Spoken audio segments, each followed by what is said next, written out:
Hello and welcome back to Rebellious Menstruation. This is a new Q&A on the danger of period tracking apps. Since pre-2015, over $1 billion have been invested in women's health technology.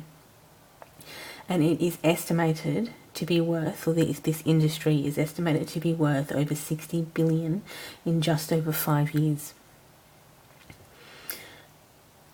Where the issues are highlighted is that less than 10% of startup investments go to women entrepreneurs, and practically none of these investment dollars go to women of colour. This hasn't stopped the proliferation of period tracking apps available for your mobile phone and can be available for a variety of your needs depending on what you're looking for. The problem with menstrual tracking apps comes from a study, or the highlighting of these problems with menstrual tracking apps comes from a study published in June 2016 called The Evaluation of Smartphone Menstrual Cycle Tracking Applications Using an Adapted Applications Scoring System. This was by Michelle Maglia, Henry Nguyen, Kathy Chiek, Catherine Chen, and Paula Castano. This article not only collates smartphone menstrual cycle tracking apps to evaluate their accuracy, features and functionality via the Apple iTunes Store and restricted the pool to freely available apps. Out of the 1,116 apps, 108 remained in the pool after implementing these types of rules.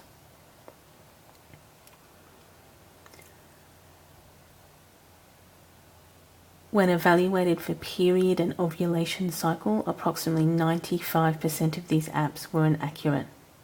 I'll link the study below in the description box so you can check it out. And on top of that, these apps did not provide accurate medical information nor provide medical literature or utilize health professionals in developing accurate information, especially considering they also run blogs. Of course, the big two apps, Glow and Clue, focus on accurate science-backed doctor-scored information. However, the design and features of these apps are still narrow and exclude many alternative sexualities and genders. They also provide essentially marketable surveillance to and for business use, but limit even these experiences to a specific standard of normal, heteronormativity, and the presumption of a straight and therefore pregnancy-interested app experience. Even if your intention in using these apps is not to either be pregnant or become pregnant.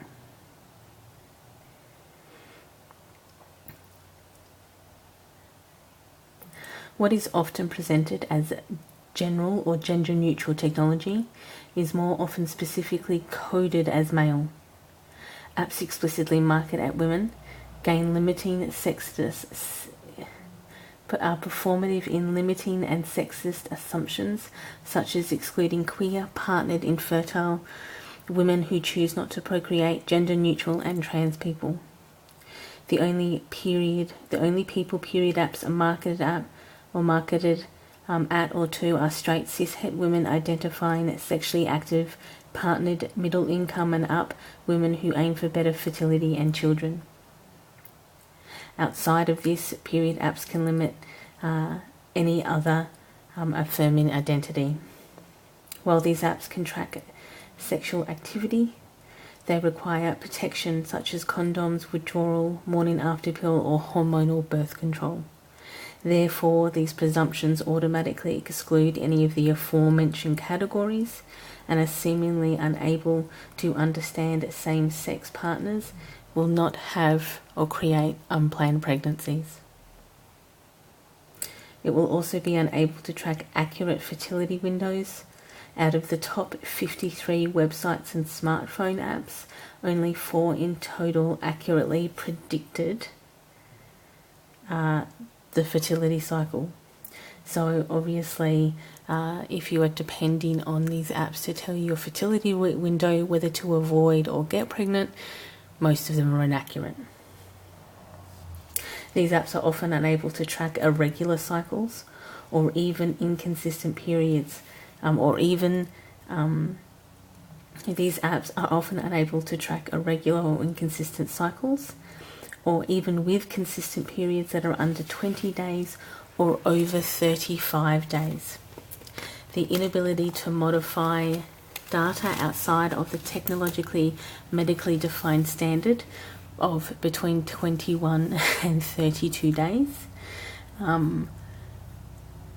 is difficult, as if any of these assumptions regarding periods is at worst that we must conceal and control them, and at best track our fertility to get pregnant, because women really, quite frankly, are only incubators. Even when apps take into account algorithms, that was a joke, by the way. Even when apps take into account algorithms of predictions, usually based on the last 3 periods, and they usually only go 3 months in advance, it does not take into account the unpredictability of life and how it affects the cycle, and that menstruators' bodies are not an algorithm. Stress, travel, illness, diet, medication, and exercise can all deviate the cycle, and often it is very normal to have a 5-day deviation, and also why menstrual synchronicity is a complete fallacy. I have done a video on menstrual synchronicity. I'll either link it down below or somewhere in this video, or around here in this video.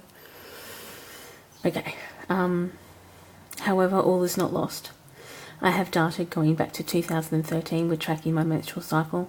In the last year, I've also tracked, 18 months I suppose, rump and menstrual cup usage, and even though I am queer and don't pay attention to the fertility window for fertility's sake, I know that this biorhythm produces the hormones that I need to exist and survive.